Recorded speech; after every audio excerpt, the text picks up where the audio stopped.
quizás fuera mucho más importantes. Muy buenas tardes, muy buenos días, audiencia. Un programa más de Conectando Pymes, un programa de la Cámara Pymes de Salta con la intención de acercar las pymes al público en general, contar qué hay detrás de todo este esfuerzo pyme. Mi nombre es Darío, estoy encargado de la conducción y de la vicepresidencia de la Cámara Pymes, junto a mi amigo Marcelo, que me acompaña, por suerte, hoy en estudios. ¿Cómo andas, Marcelo? Bien, feliz de estar presencial, recién con Santiago nos conocimos por fin. Siempre a través de una camarita los veía a ustedes, pero contento, feliz de estar acá. ¿Y qué tal esa primera impresión? ¿Ok? Excelente. Yo me acuerdo aquellas épocas que uno hacía esos encuentros, digamos, después de tantas fotos, tantas filmaciones, y veces que uno no sé escapaba, ¿no? La impresión de él, pero la mía es muy buena.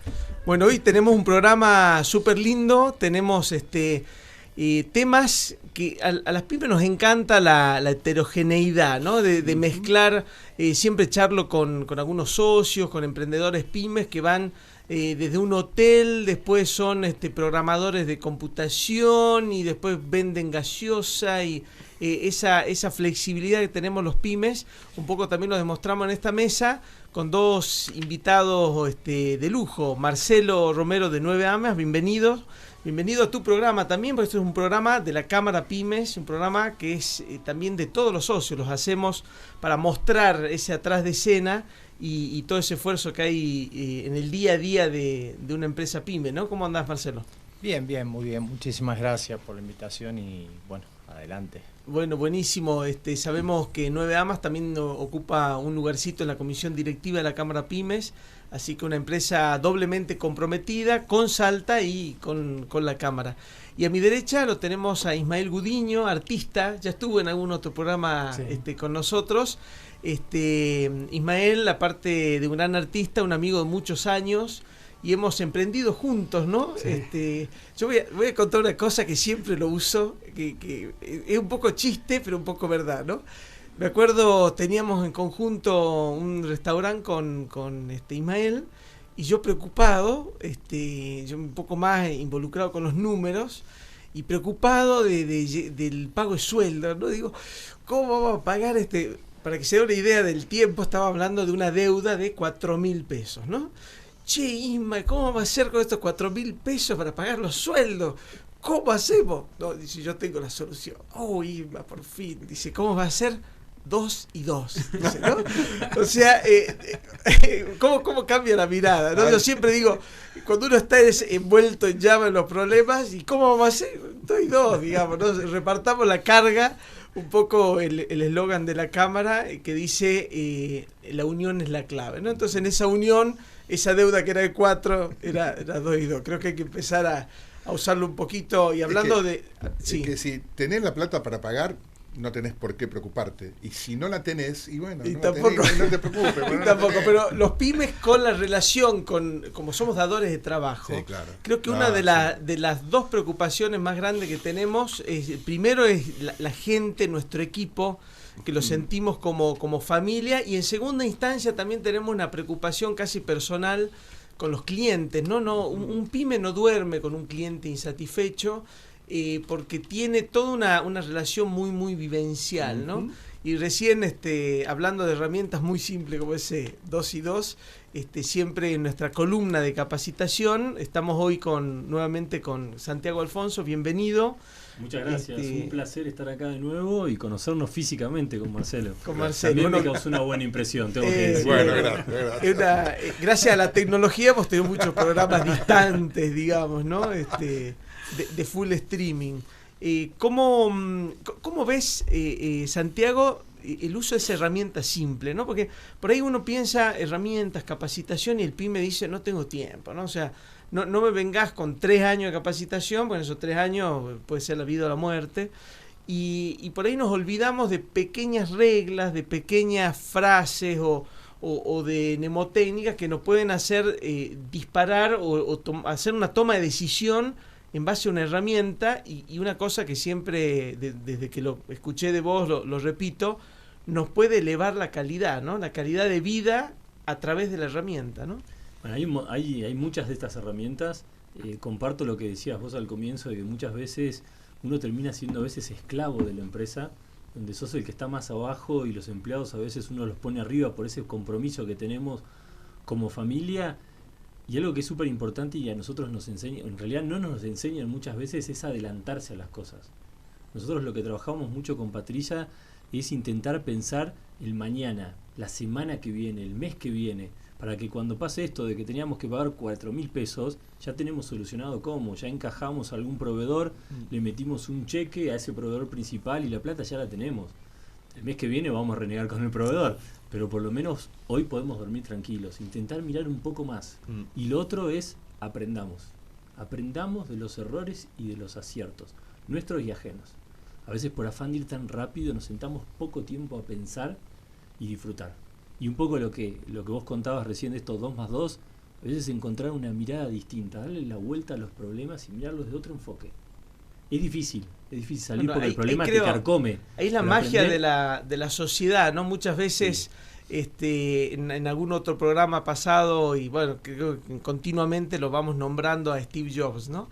Y Steve Jobs decía, las sociedades mejores son las impares, pero 3 son muchos socios, ¿no? Él era un poco antisocio, pero yo que he tenido muchos emprendimientos y asociado muchos de ellos, creo que la sinergia o el acompañarse con distintas miradas genera un crecimiento o una salida de problemas más eficiente. Ahí ¿no? lo que es súper importante, mientras más miradas, siempre que no sean tantas, es bueno, pero con el mismo objetivo. El norte tiene que ser el mismo para todos los socios. Si el norte es diferente, no importa cómo tengan las miradas, se van a terminar peleando. Y es algo que nosotros trabajamos mucho desde la consultora, de generar esa visión común y ese propósito que nos une, porque ahí cuando uno pone ese lente, es como que encontramos muchos factores en común, por más que uno sea el comercial, otro el contador, nos genera esa visión de túnel, decir, vamos hacia ahí todos. Eso, qué importante, digamos, la herramienta, y reitero esto, ¿no? Para descansar sobre la herramienta, no que sea una cosa más que tengo que hacer, tengo que incorporar la herramienta de mejora continua, sino al revés, descanso un poco en la herramienta. Hoy queríamos tocar un tema que está, digamos, de hace un tiempo. Creo que la Argentina va variando, digamos, lo inauguran ciertas crisis. El tema de la internacionalización capaz obligada, ¿no? Esa mirada que tiene el argentino, creo que como buenos hijos de inmigrantes, creemos que la salvación está en volver a la raíz, digamos, ¿no? Es como que, bueno, me voy a Europa y me salvo, ¿no? Pero atrás de esa ida a Europa hay grandes procesos, hay herramientas que utilizar, y queríamos preguntarle, aprovechar que lo tenemos de pasadita a Isma, que ya hace algunos años, casi 3, decidió tomar su lugar de residencia y de crecimiento en España, ¿no? ¿Cómo se vive en España, Isma? Digamos, realmente, ¿no? Porque siempre tenemos esa mirada romántica que me voy y está todo resuelto, ¿no? ¿Cómo es el proceso real de irse y ese tirón con la actividad que había en Argentina? Porque yo sé que uno no puede desconectarse del todo, ese famoso vendo todo, no podemos completar la frase, ¿no? Sí. Pero vendo todo y me voy, y no es tan real, porque acá quedan afectos, quedan experiencias. ¿Cómo es recomenzar en España, si está bien dicha la palabra, ¿no?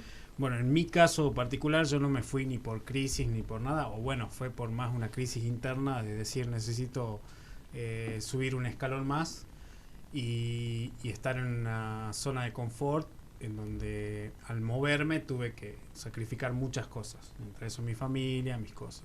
O sea, salir de Argentina es una oportunidad de crecimiento, de o sea, crecimiento nuevo profesional, público. Un crecimiento profesional, esa era mi intención, y como toda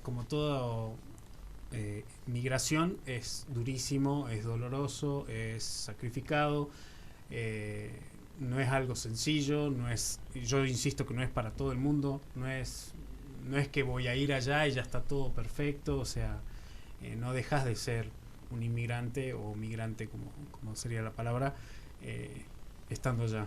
Entonces, es una lucha constante, es una lucha diaria, es un tema de identidad, es un tema de eso, de un abandono, sentís como una pérdida, ¿no? Y esa frase que dice, nadie es profeta en su tierra. Bueno, a mí me pasó toda la vida. Vos lo sabés. Vos porque sos de Córdoba, decís que sos de Córdoba, ¿no? No, pero yo un vos poco sabés que preparaba la rutina de hoy, ¿no? Y decía, Ismael, nacido en Córdoba, desarrolló su carrera en Salta.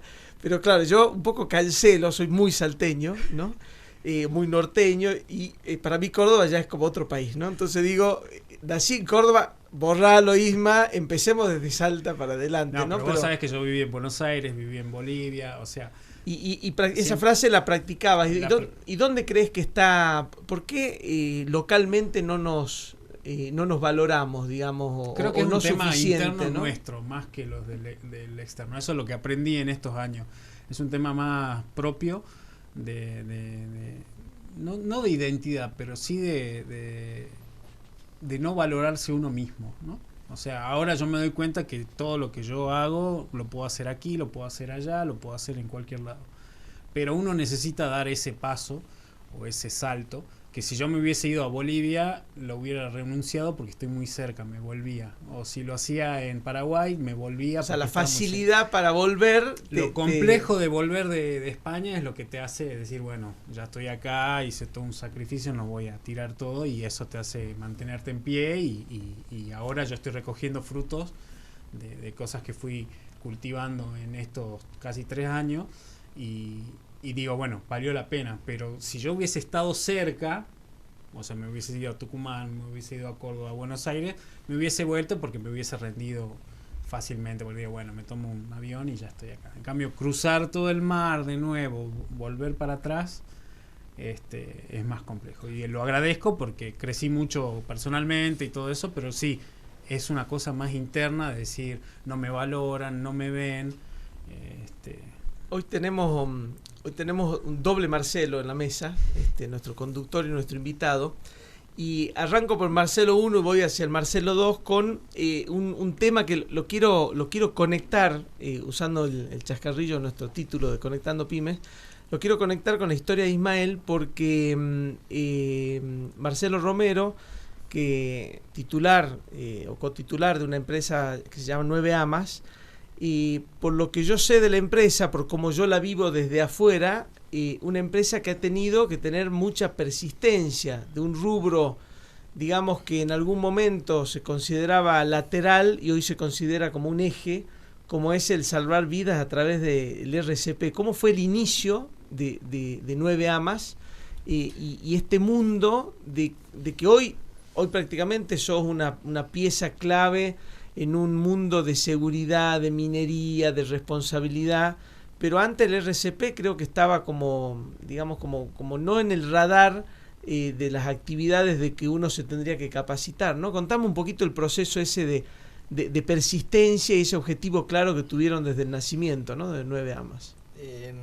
Claramente, como toda pyme, nació de una idea, de una observación del entorno, de lo que faltaba o lo que no se hacía bien, que es lo que hacemos todos en las pymes. Vemos por ahí un producto o un servicio y lo mejoramos. Nosotros vimos ese faltante en todo eso en las clases de RCP, que tiene que ser para todo el mundo, y otras actividades más complejas.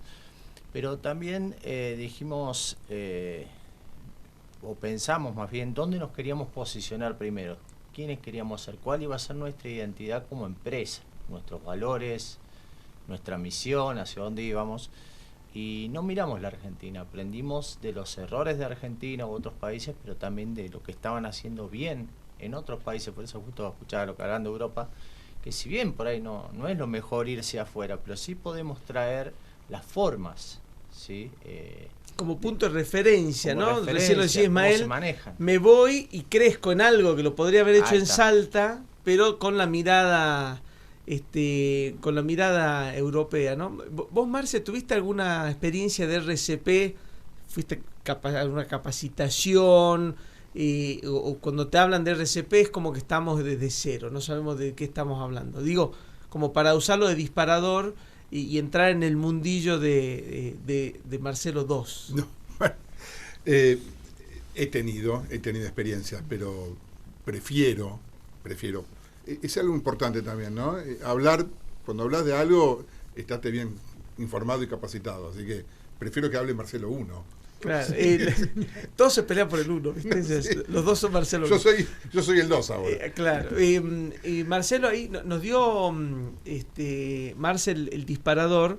Cuando hablamos de RCP, digamos, por ahí digamos suena por un lado a una campaña de marketing de una empresa que quiere diferenciarse, como yo capacité en RCP, compré un desfibrilador, lo puse en mi empresa, pero también, como decía Marcel recién, estamos hablando de salvar vidas, digamos, ¿no? O sea, no es, como diría el dicho, no es moco de pavo, digamos, no es que es algo que yo puedo ver por YouTube y salir a, no sé, a ponerme de salvador de vidas a través de un tutorial. ¿Cómo fue ese camino? ¿Cómo estás transitando esa responsabilidad de capacitar en salvar vidas, ¿no? Mira, como bien decís, es una responsabilidad emitir un certificado, enseñarle a la gente. Hay gente que tiene inquietudes o muchos alumnos que vienen que me dicen, mirá, me pasó con mi papá y no pude hacer nada, o han vivido situaciones feas, ¿sí?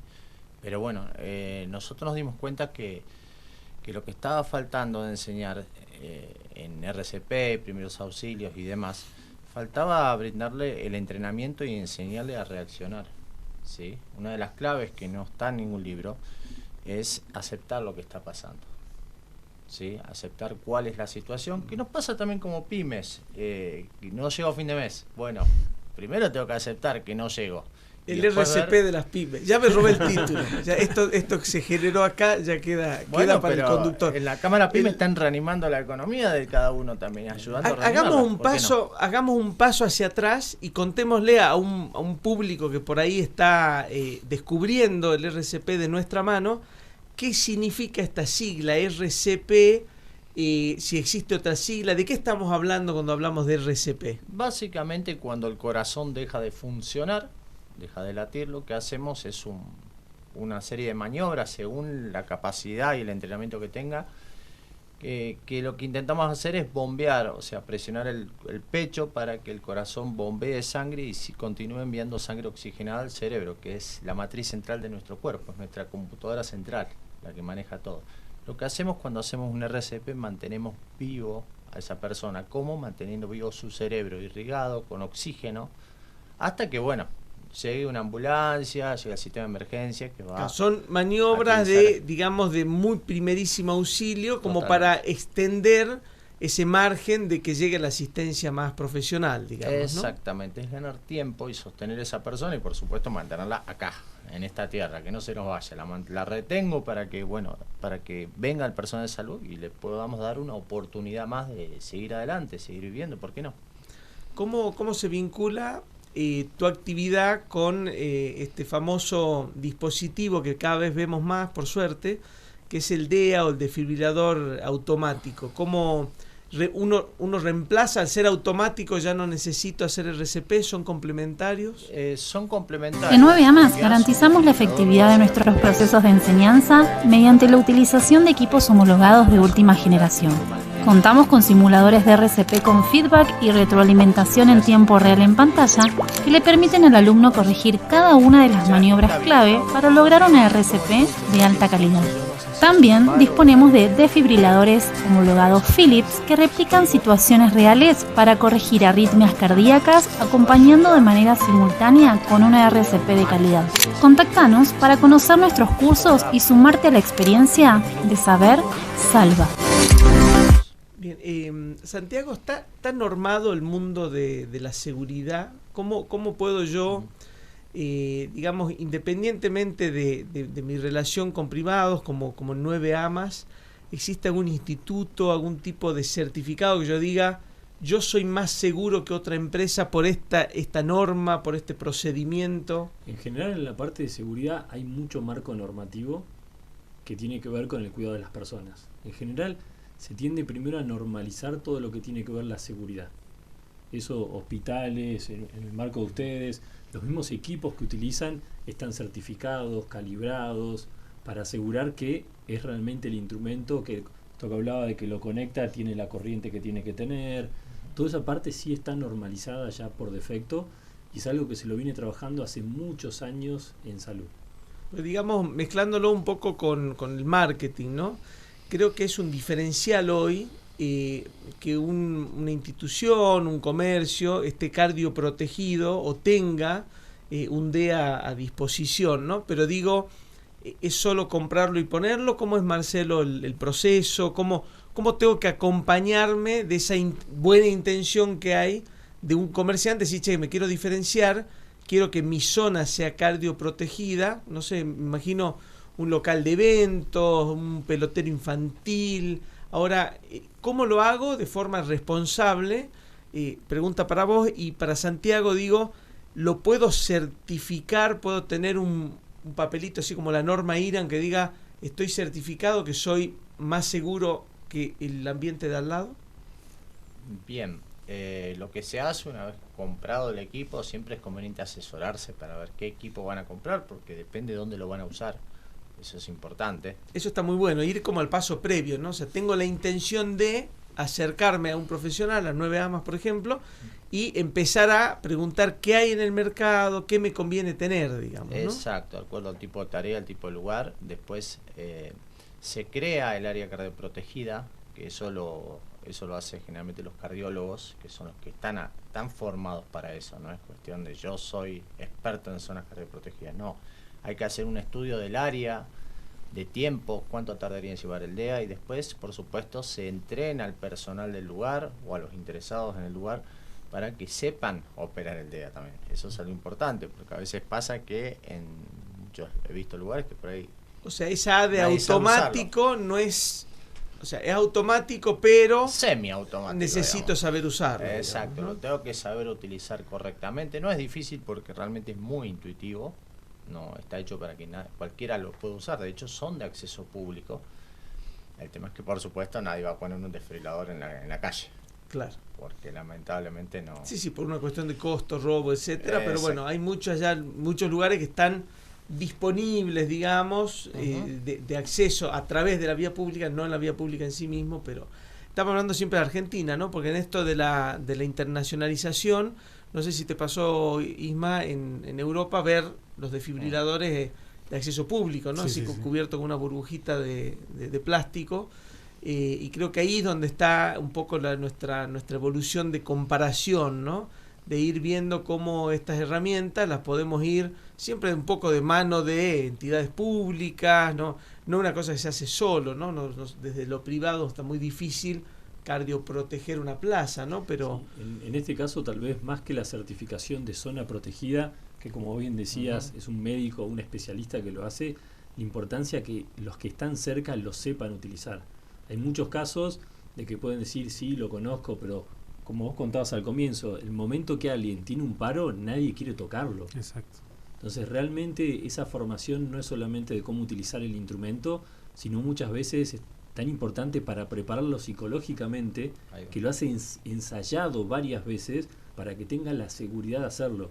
Porque si no, hay muchos que van a preferir no intervenir con total de no exponerse a que las cosas hacerlas mal. Entonces ahí entran ellos con la capacitación práctica para que sea algo ya un reflejo intuitivo de cómo tienen que reaccionar frente a una situación de riesgo de las personas. Sí, se sabe que de cada 10 personas que se formaron en RCP hicieron un curso, en una situación real es muy probable que 9 no reaccionen. es muy alto el porcentaje. Pero es ¿no? normal, somos humanos, no es que están obrando mal, es que bueno, somos humanos y nos puede agarrar. Día muy especial para nosotros en 9 Más. Hemos llegado a los 20.000 alumnos capacitados. En 9 Más trabajamos cada día para ofrecer la mejor formación, tanto práctica como teórica, con el objetivo de impactar positivamente en sus vidas y carreras profesionales. Este hito de 20.000 alumnos representa más que un número. Son 20.000 historias de aprendizaje, superación y crecimiento. Es el reflejo de nuestra misión, formar personas capaces de marcar la diferencia en sus industrias y comunidades. Gracias por ser parte de nuestra historia.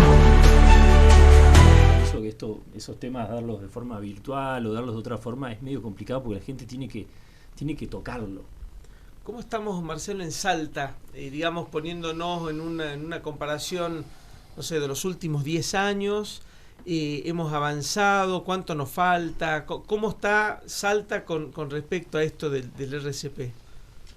Mira, ha mejorado mucho. Yo me encargué hace varios años de molestar un poco a algunos diputados, diputadas, y logré que se adhieran a las leyes principales, la ley de RCP y la ley de muerte súbita. Costó, renegué, pero logré que ¿Qué significa que la estemos adheridos? O sea, ¿qué marco legal nos da esa adherencia, digamos, esa activación de la ley? En realidad es más simbólico que otra cosa, porque ya era una ley nacional, pero le da más tranquilidad a la gente de que hay una ley que respalda. Entonces, a la hora de que haga un RCP en la vía pública, por ejemplo, se va a animar un poco más porque sabe que hay una ley que de alguna manera lo respalda. Claro, pero digamos, ¿qué hace? ¿Me saca responsabilidad hacia una posible muerte, por ejemplo? O sea, ¿dónde interviene la ley, digamos? No, en realidad dicen mucho los cardiólogos, el Doc San Millán siempre me dice lo mismo. El RCP bien hecho es que se hace. Ahora, si lo puedo hacer un poco mejor, perfecto. Pero un auxiliador, un buen samaritano que intenta ayudar, siempre y cuando haga las maniobras dentro de un parámetro razonable, no va a tener inconvenientes. Sin martillo, digamos, ¿no? Sin martillo, sin saltarle en el pecho, ni hacer ninguna locura, bueno. Pero esa locura siempre está de mano del estrés del momento, ¿no? Entonces ahí vuelvo un poco a lo que siempre dice Santiago, la herramienta y la capacitación nos da tranquilidad, o sea, nos da la posibilidad de descansar sobre un conocimiento. Ahora, Marcelo, ¿está accesible esto? ¿Hay cursos, no sé, rutinarios en algún SIC, en alguna municipalidad, en algún lugar donde yo pueda, como llamémosle como público general, acercarme al RCP, o por ahora está restringido a una capacitación más privada, más No, se hace, sí, yo voy a varios lugares, lo hacen, y hay otras instituciones que también no somos los únicos, por supuesto. O sea, hay, por ejemplo, Cruz Roja, ellos dan cursos. Hay por todos lados. La idea es que vaya la gente, que entienda que esto es un lenguaje que tenemos que hablar todos. ¿Y encontrás, digamos, asistencia, o son cursos que, digamos, cuesta que la gente asista? Porque creo que ahí está un poco la clave de la evolución, ¿no? Hablábamos recién de ese insistir, digamos, que está de la mano del éxito, esa perseverancia, y que vamos cambiando un poco como sociedad, ¿no? Hay un poco de todo. Hay gente que le exigen para un trabajo, hay gente que viene porque realmente quiere aprender y siempre quiso aprender, y hay gente que, bueno, se topó con alguna situación X, no supo qué hacer y viene ahora, no, ahora sí, porque la verdad que no quiero que me pase de vuelta, ¿sí? O no quiere quedarse con esa sensación de pudo haber aprendido RCP y tal vez le podía haber dado una oportunidad, y ahora quedan expuestos emocionalmente a algo que tampoco es su culpa, ¿no? Pero hay un poquito de todo. El público varía, pero los que últimamente más se acercan, generalmente es muy común ahora, padres primerizos. Ah, mirá qué interesante. Están por ser papás, y ahí, papá y mamá, y quieren aprender. Mira, esto es interesante porque ahí vamos rompiendo, ¿no?, un poco los esquemas. Vos te imaginás, Marce, no sé hace cuántos años de tu padre, de ser padre primerizo y tener en el radar hacer RCP, creo que era... Estaba lejísimo, ¿no? Lejísimos.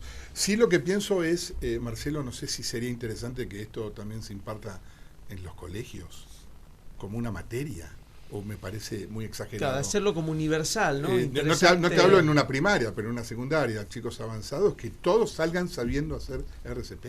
Claro, todos salgan capacitados y estén dentro de ese... Vos salís de la secundaria sin saber hacer RCP, sin saber nadar, sin saber manejar, la gran mayoría. O sea, no sigas con los dedos porque vamos a llegar a escribir y leer y compresión de texto, ¿no? Pero me parecen cosas básicas que sería interesante que se dicten en los colegios. Pero bueno. Está hecho eso, se llama RCP en la escuela, ¿sí? Hace muchos años, okay. Pero la verdad es que... ¿Ese marco ley que nombrabas recién facilita esta idea que tiene Marce? Sí, de hecho vino de parte de eso. La ley de RCP habla sobre que tiene que haber cursos. ¿Pero acá en Salta o a nivel nacional? No, a nivel nacional, pero estaba muy restringido a... Cuando averigüé, solo lo podían dar los profesores de educación física. Claro.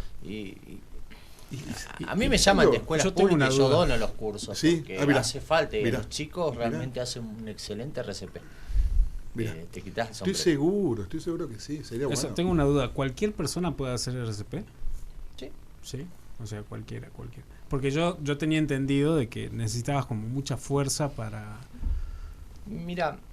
porque pensaba en un niño, digo, ¿no? En un joven. ahí va la vuelta. Los países nórdicos en la década del 60 empezaron un trabajo interdisciplinario en colegios con niños pequeños a enseñarle RCP, lo básico, y 30 años después eso empezó a rendir fruto. Cuando ellos estaban en su vida plena y adulta, vieron la diferencia en la sociedad, en las comunidades, en cada ciudadano, el compromiso que tienen para con esas cuestiones. Quizá un niño chiquito no va a poder hacer un RCP efectivo, pero en su cabeza ya empieza a verlo como algo normal. Claro, muy bien. Claro. Y para cuando sea grande, él va a pregonar a otras personas, a sus hijos, sí, hace tu curso o anda que en la escuela se haga. Claro, Y salimos ganando todos, porque todos vamos a tener un paro cardíaco en algún momento de nuestra vida. Exacto. Sí, Hay que sí, ver sí, cuándo, cómo y por qué, pero es una realidad. El tema es que el adolescente no haga solo la respiración boca a boca y se quede sin hacer la maniobra, digamos, ¿no? Ahí estaría un poco para darle el salto evolutivo.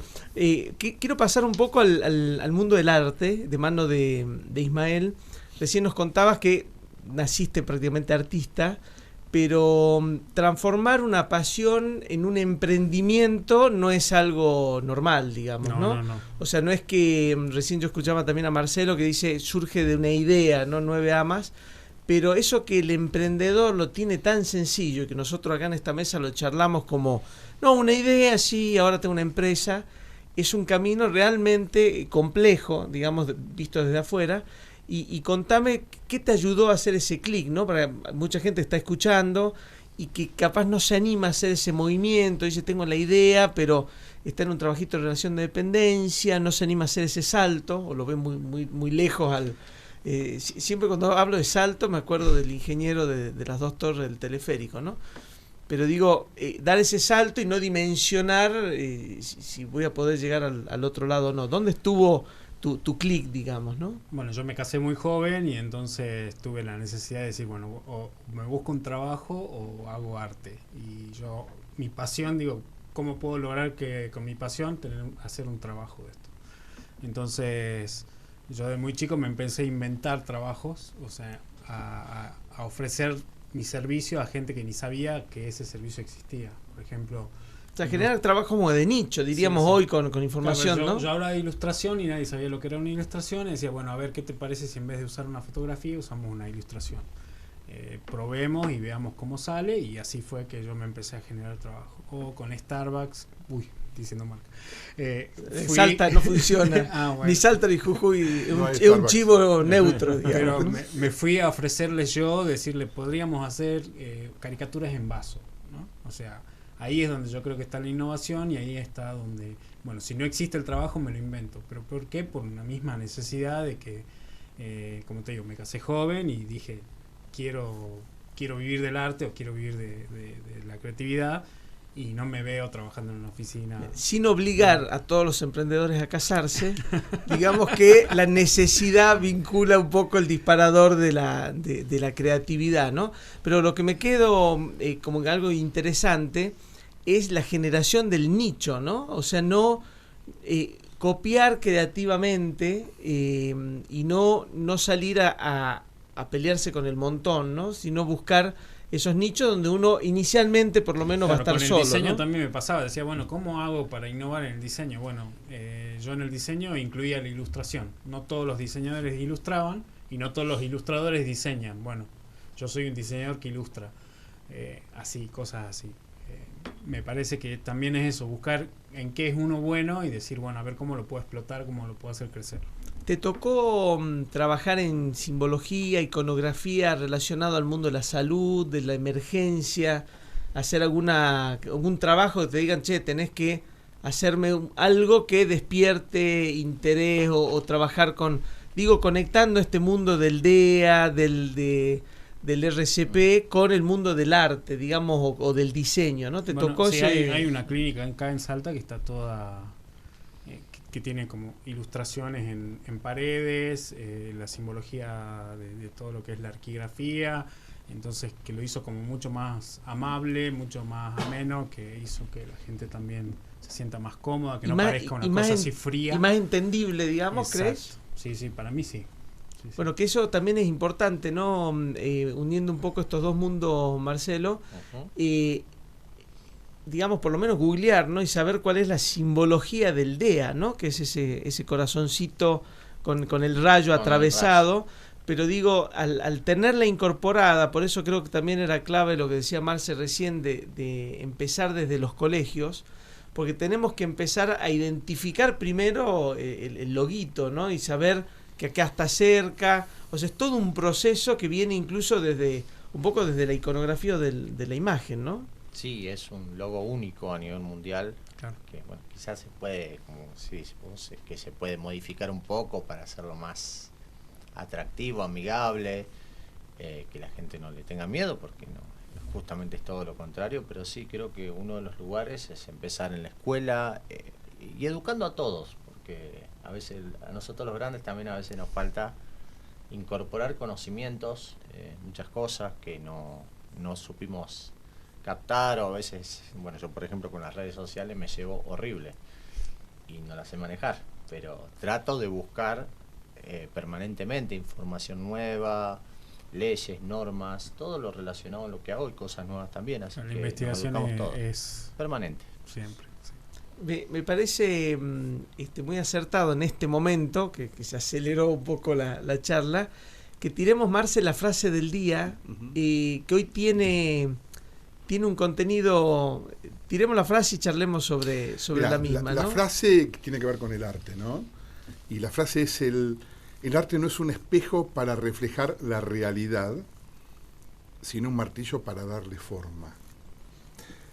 Bien, y un poco, ¿por qué disparaba esto lo dijo Bertolt Brecht. Perdón, ignorancia, no sé quién es, pero suena importante. Suena importante, ¿no? Pero fue un famoso escritor. Este famoso escritor lo que hace es un poco mencionarnos cómo el arte, que recién nos decía Ismael, y no fue preparado, digamos, la coincidencia, y un poco lo dice la frase, el arte como de alguna manera me trae la realidad, pero modelada o simplificada algunas veces y otras veces puesta muy en manifiesto, ¿no?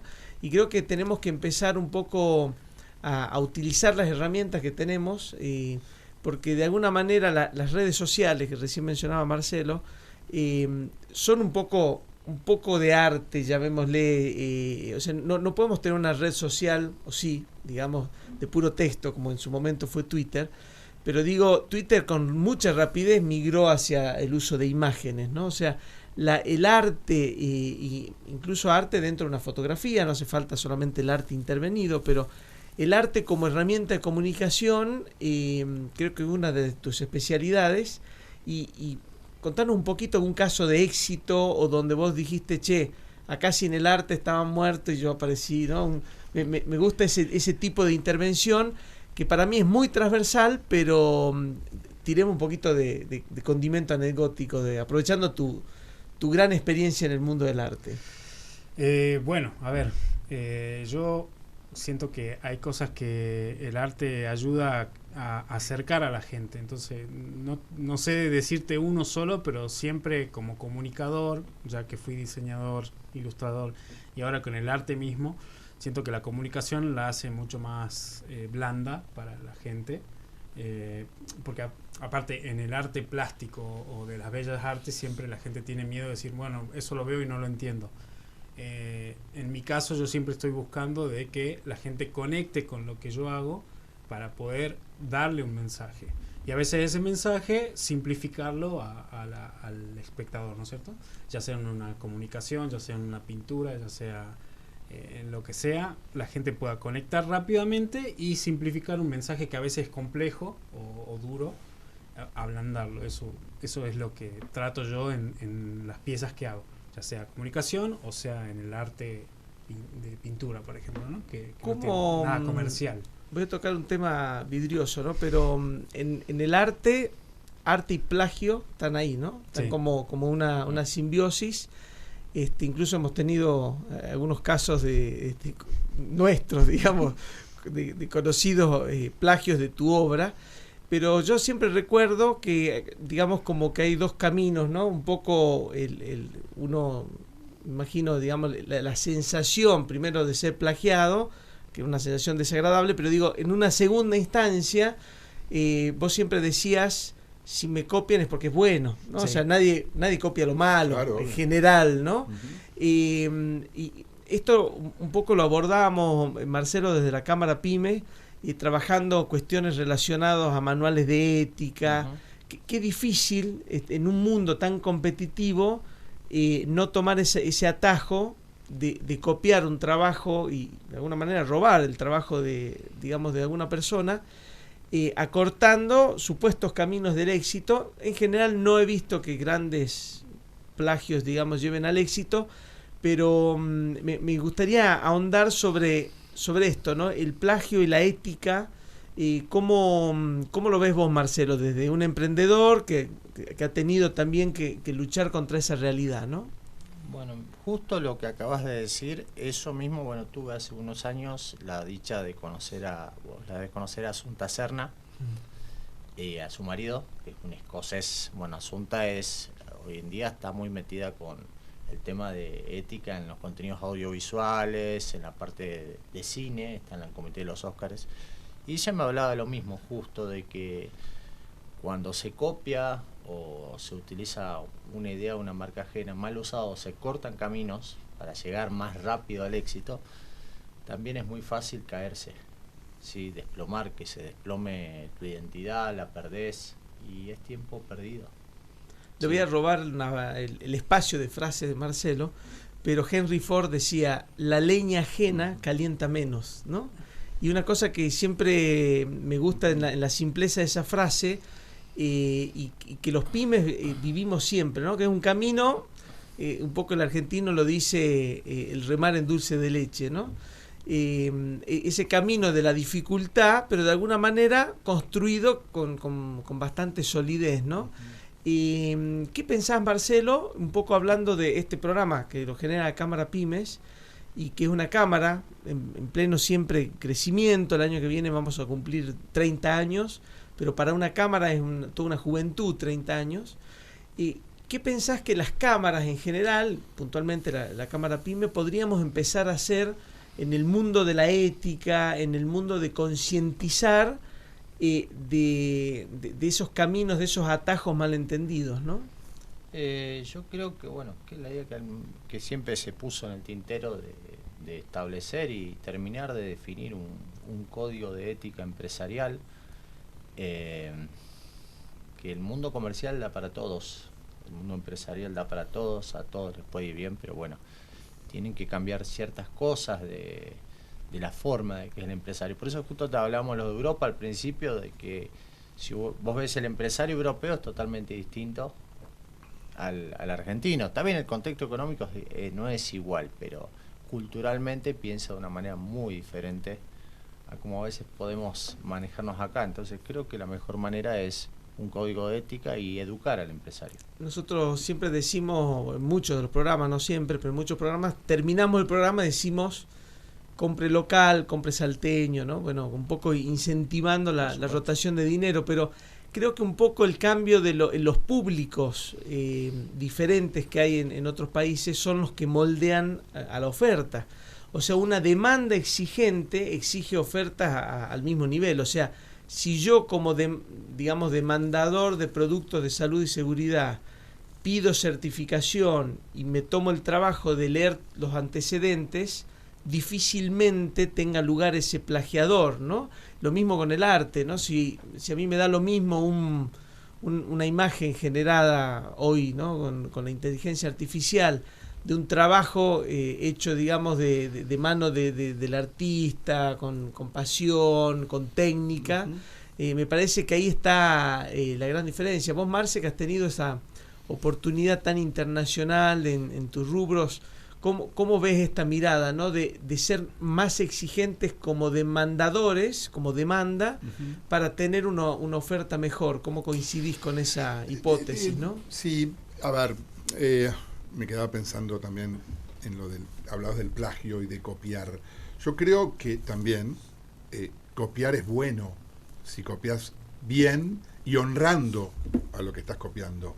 Y por supuesto, diciendo, me inspiré en esto. Entonces, no está mal copiar. Es bueno copiar. Yo siempre digo sobre todo Claro. Que hay que ser un ladrón de guante blanco y no el ladrón así alevoso ese que roba. Bueno, sí. Es un Pero, poco, o sea, sacar de la joyita esa específica de lo que vas a copiar. No copiar el todo, sino imitar sobre todo.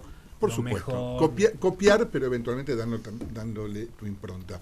Tanto en el arte como en los negocios, por supuesto. Esa es mi opinión. Yo siempre, digamos, utilicé una frase muy marketinera, que en vez de copiar es una, digamos, reproducción creativa, ¿no? Es como una inspiración creativa en base a algo que uno, por supuesto, copia, pero siempre con el agregado de valor.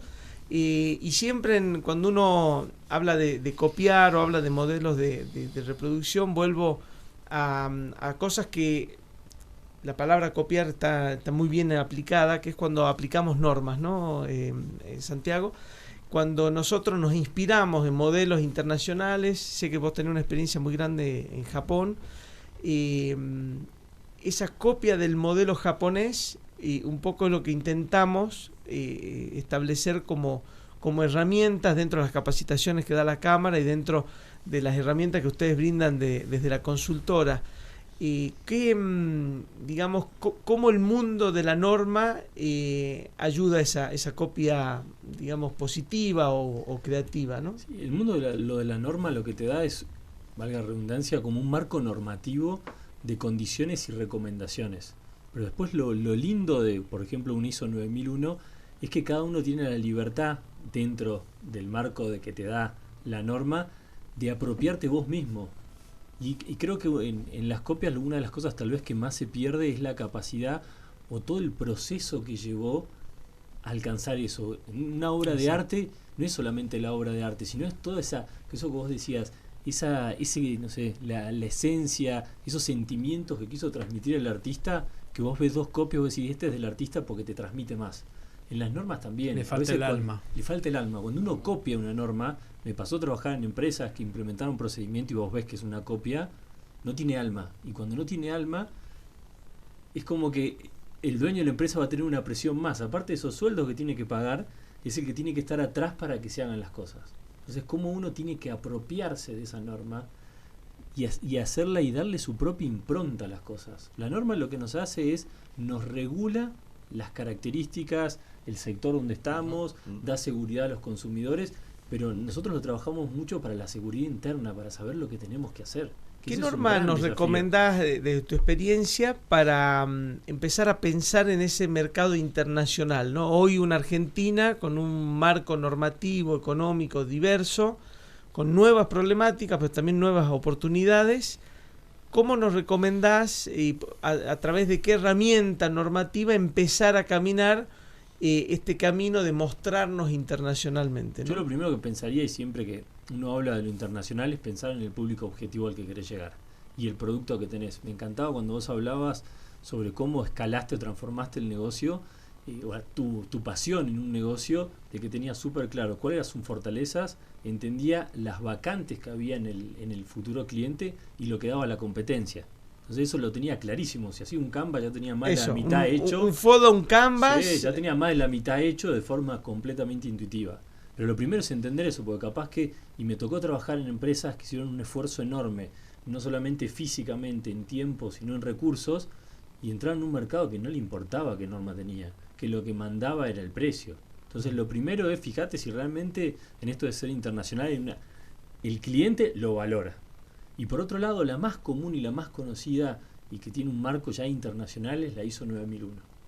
Que en la ISO 9001 como es la más flexible, digamos, yo la más... La flexible es tal vez la más conocida desde el punto de vista de calidad y buenas prácticas. Es decir, esto te da, si uno ISO 9001, tenés procesos internos que garantizan o que deberían garantizar que el proceso se cumple y es una empresa un poco más seria.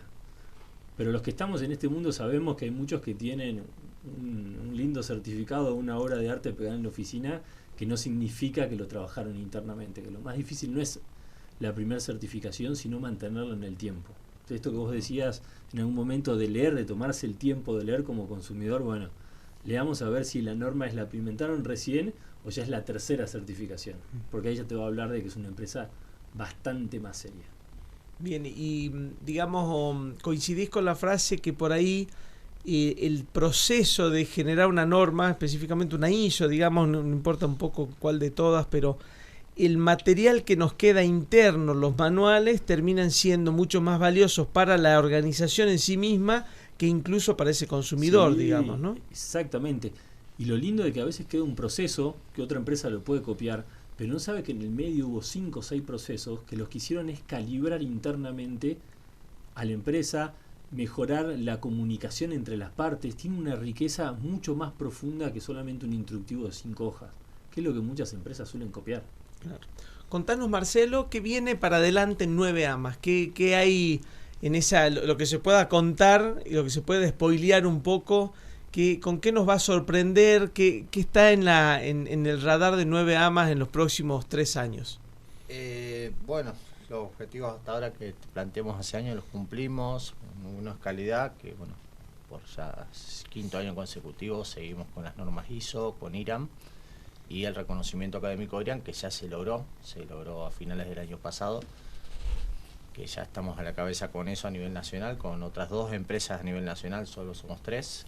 Y yo creo que este año y el año que viene el objetivo ya es diversificar algunas cosas más, llegar a otros lugares. Estamos Un plan de escalado, digamos, regional o también con alguna miradita de fuera del país.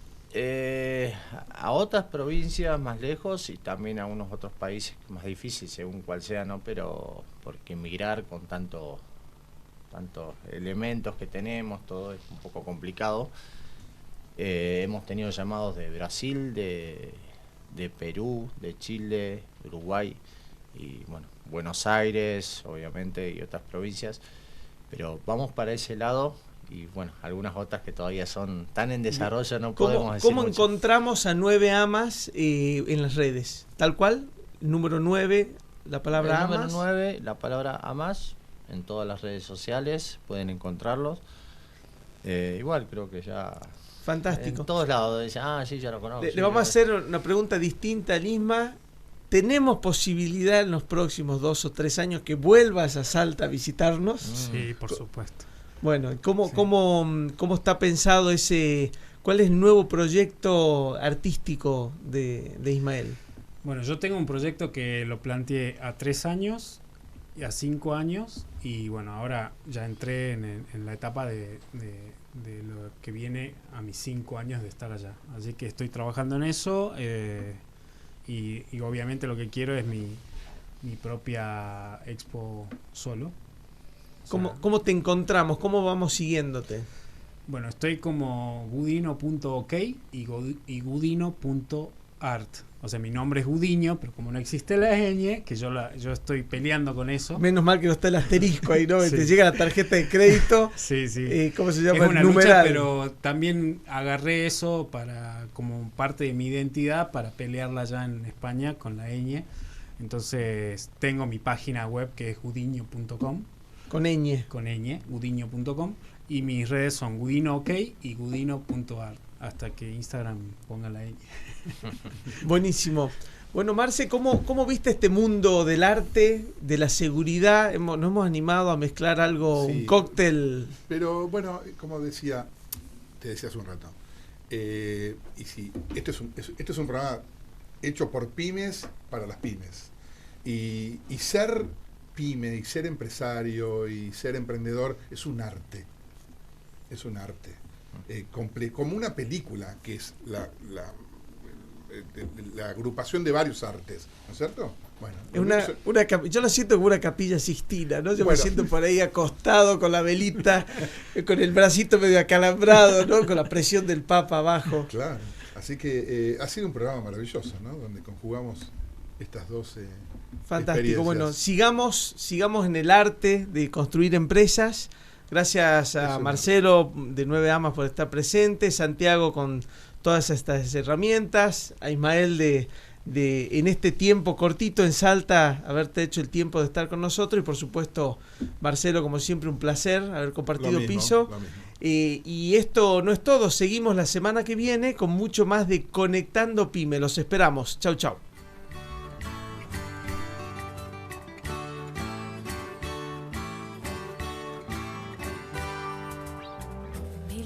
cosas fueran mucho más importantes puede, pero ahora solo importa lo que siente y cómo late el corazón. Conecto con mi alma que me dice cosas sobre mí, sobre mis miedos y mi lucha, mi inocencia y mi pasión. Sobre mi lucha y mi pasión.